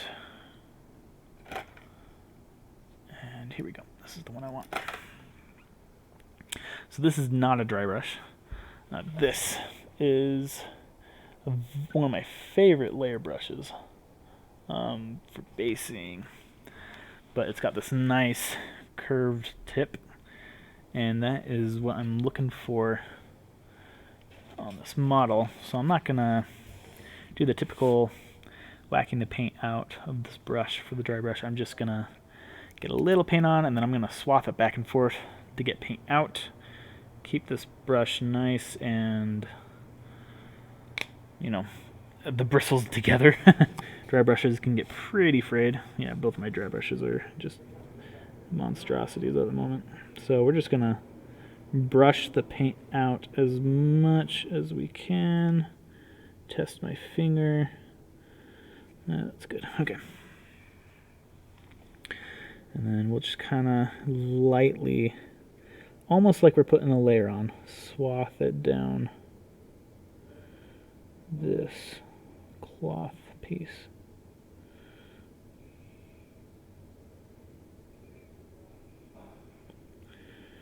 It's looking like it's getting dusted,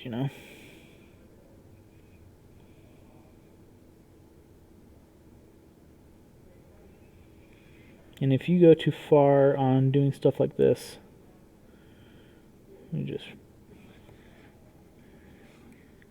shade again.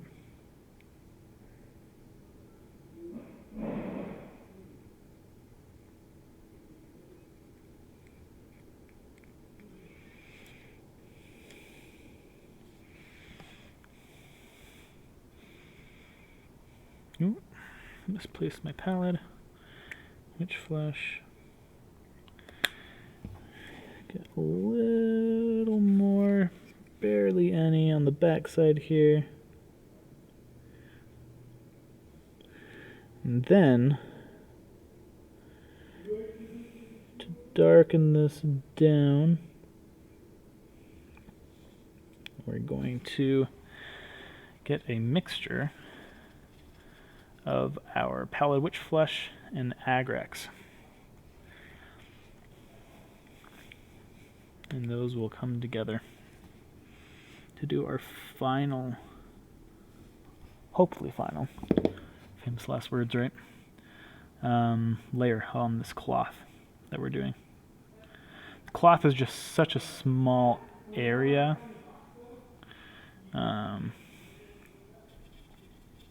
It's hard.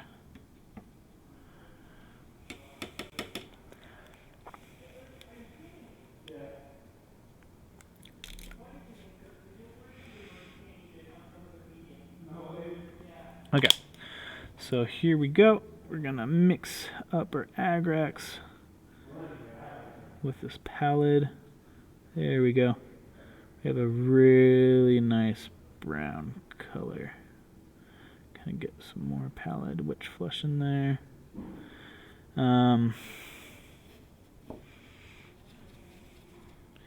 Actually, might get some more pallid witch flesh here. Let's see. I'll let you guys see what I'm doing. This is the color I'm mixing. It's a nice moot brown. I'm gonna add some more pallid witch flesh here.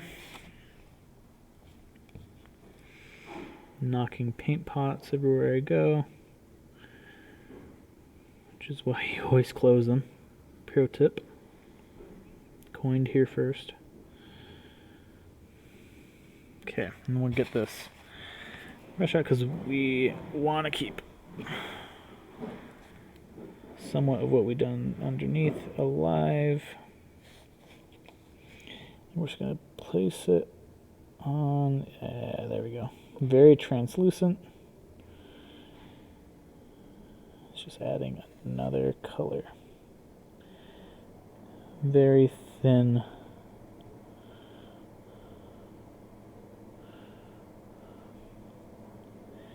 Very thin color.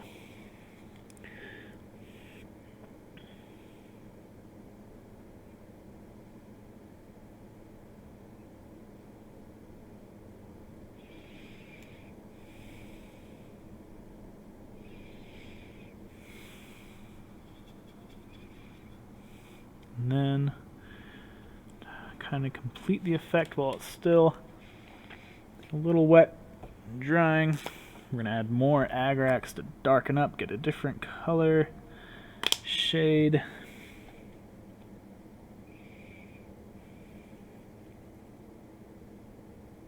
Yeah, kind of going back to that moot brown that we had before. And we'll mix that in kind of at the middle of all these cloth pieces.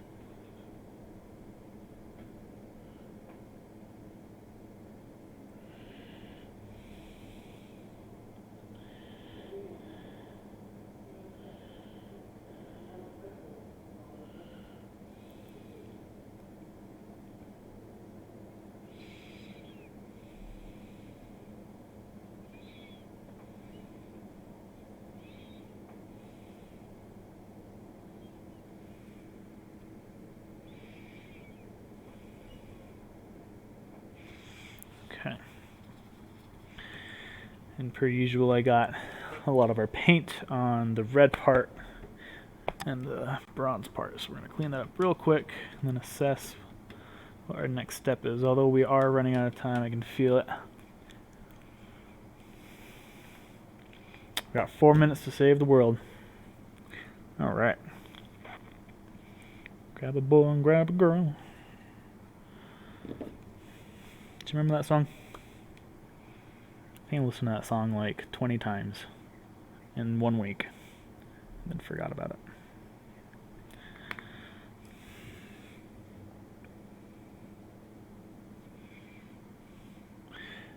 Water this down just a little bit because we're not wanting to glob on our red.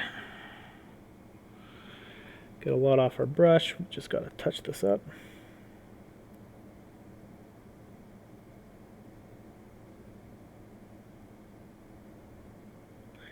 Okay, and then do the same on the Balthazar brown side. Balthazar gold, I'm sorry. Mispronounce. So many colors tonight.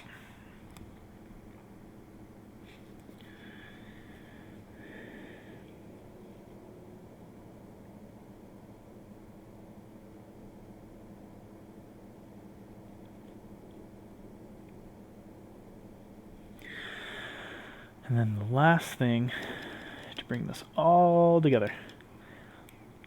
It's a very poignant and deliberate addition of Agrax Earthshade to the very corner pieces and recesses of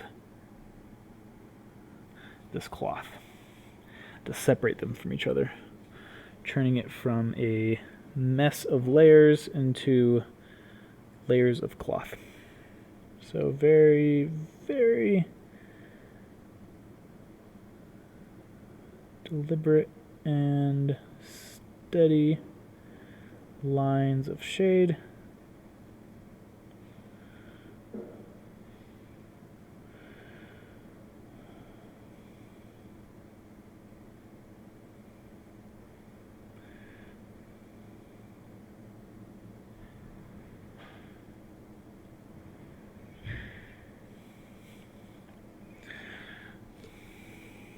Don't leave your paint pot open, even though I'm doing that right now. Brush it off with my fingernail. And we're just going to get barely at the top. We're separating the two angles of this shoulder piece from each other. Yeah, there we go.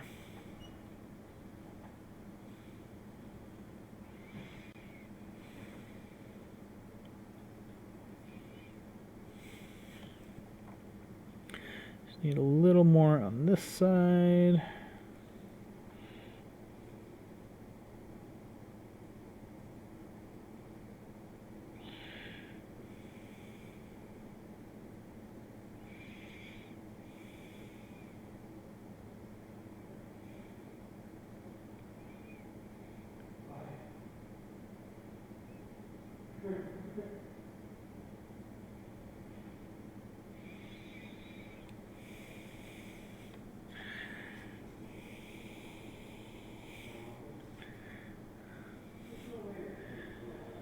All right.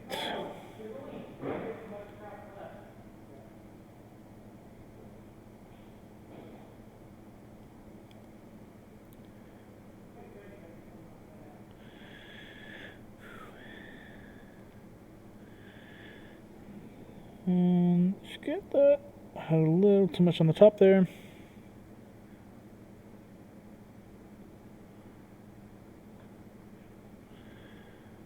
And that is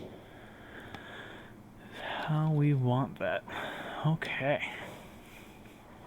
Let's see. Let's move all this out of the way. And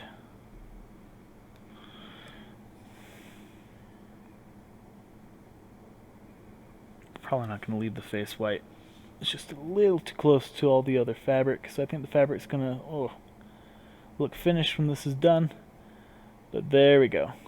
See, the tan's gone, but we still got a nice dynamic cloth with multiple overlaying colors. Some hatching going in there, making it look like it's actually cloth material. So that is it for tonight. We're going to call it. I'm definitely going to work on this model and finish it and show you guys once it's done. Love this. It's a very, very detailed model. Very happy to get this expansion. So thank you so much for joining tonight, guys. I hope you enjoy, and let us know if you want to see